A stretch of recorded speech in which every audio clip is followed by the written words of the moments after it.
We're back in the day! Week 5 of the NFL season is here, and we're here with the best waiver wire ads to win you your league. We started off in week 4 with a great round of waiver wire additions. Appreciate all the support. Smash the like and subscribe button, man, because we're going to win you guys your fantasy league this season. The first name, Kareem Hunt, came in as a man on a mission, guys. This guy basically owned the Chiefs' backfield. Now, it wasn't immediate, as Carson Steele took most of the opportunities early on, and he fumbled his once-in-a-lifetime chance, fumbled it away, and Kareem Hunt steps in. Samaje Perine obviously had the touchdown during this game, but if we look at the usage, Kareem Hunt had a lot of positive usage this game. He had 16 receiving yards, he had 3 receptions, and he had 14 carries for 69 yards. He had 10.9 points without a touchdown in fantasy, and if we look at his snap usage for the week, looks like he had 28 total snaps, and these all came probably towards the second half of the game when Rashee Rice was out, Carson Steele was fumbling his life away, things like that. So Kareem Hunt definitely trending up, and the reason we're mentioning him first, running backs have a lot of value, maybe the most value in fantasy, very injury-prone position.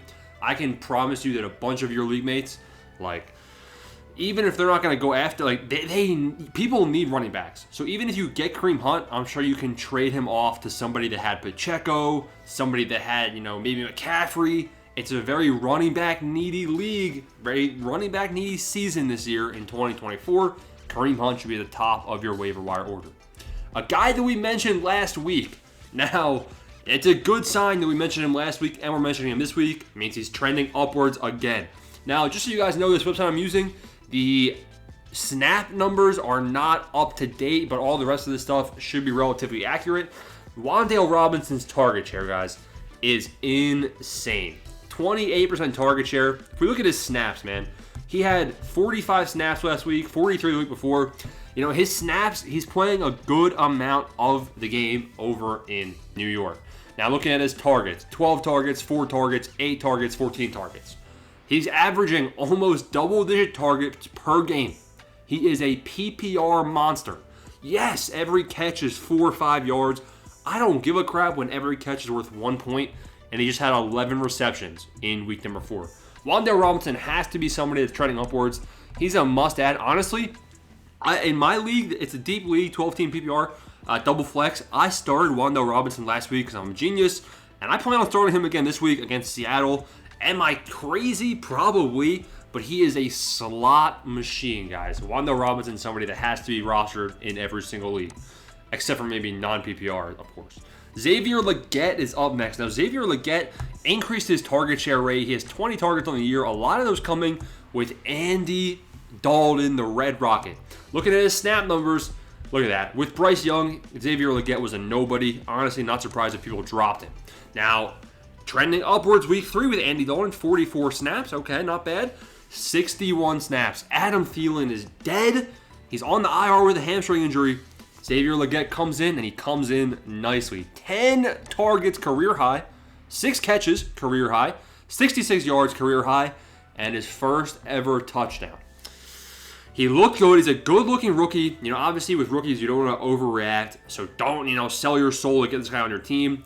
Am I excited if he's a borderline flex play. I'm not super excited. I'm not going to say he's a wide receiver 2. Definitely not excited if he's my flex option, but definitely somebody that should be rostered on your teams, and he can be considered as a flex play with no Adam Thielen and with Andy Dalton under center. Another flex play up next, Dontayvion Wicks. Adam Thielen's dead. Christian Watson's dead. All those rumors about Christian Watson having the, one muscle being bigger than the other muscle on the one leg, so he had to do single leg training. It didn't work. Buddy's hamstring is broken again. I don't know what's going on, but Christian Watson, if he misses time, Dontayvion Wicks is going to step up in a big way. If we look at what he had in week 4, guys, 13 targets, only 5 catches, pretty weak. So just think about that. He barely was catching his targets, and he still finished with 25 fantasy points. 78 yards on 5 targets, or 5 catches, obviously 2 touchdowns. So a lot of this is touchdown dependency. Let's not overreact, but he does have the 13 targets to kind of booster that up. And the main reason I like it, if we see the first couple weeks, you got trash quarterback play in weeks 2 and 3.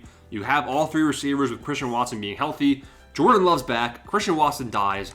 58 snaps. Season high for Dontayvion Wicks, and he obviously utilized those with 13 targets.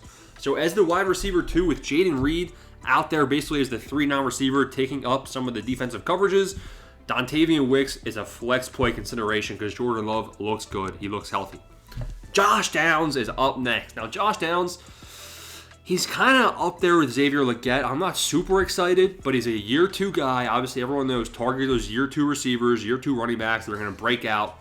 You know, he has that first season. He was a sleeper candidate coming into the year. 30% target share, sign me up, right? Like, that is really, really good stuff right there. If we look at his game log, I mean, he didn't have the best week number 4, I believe, in terms of actual, he didn't have the best week number 3. So week number 3 comes back from injury, 5 targets, 3 catches, 22 yards. So he didn't have a good week 3. Now, why is that important? Because in week 3, AR was his quarterback. He's trash. Anthony Richardson is playing like trash, bro. I don't care. Yes, I know he threw for 50 yards to Michael Pittman before he died, and, you know, he kamikazed himself. I don't understand. Sell him. Sell Anthony Richardson, bro. Please. Get Justin Fields.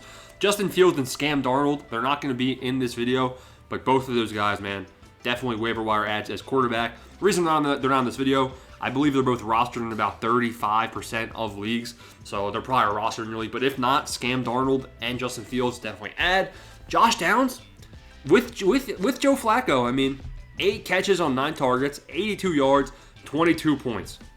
This should be a guy that can settle into like a borderline flex play throughout the season. It's just really hard to project him when you have Anthony Richardson at quarterback, and Anthony Richardson, man, is really kind of like that unknown question mark right now. Trey Sermon up next. Now, nobody's going to be talking about Trey Sermon. I think he's rostered in like 1% of leagues. Okay, Jonathan Taylor dealt with an ankle sprain last season. Everyone remembers the famous contract dispute. He was holding out games because maybe he was injured, maybe he wasn't, with a quote-unquote ankle sprain. He had to get surgery or whatever, I think. Jonathan Taylor has another ankle sprain. They called it a high ankle sprain, but they said it's not severe, so they don't think he's going to miss time maybe. Like, it's like really kind of hazy and murky, and I don't care, bro. I don't care. Ankle sprain, Jonathan Taylor, those two don't go well together, and if you need a running back, again, we already talked about running backs are important this season. Trey Sermon.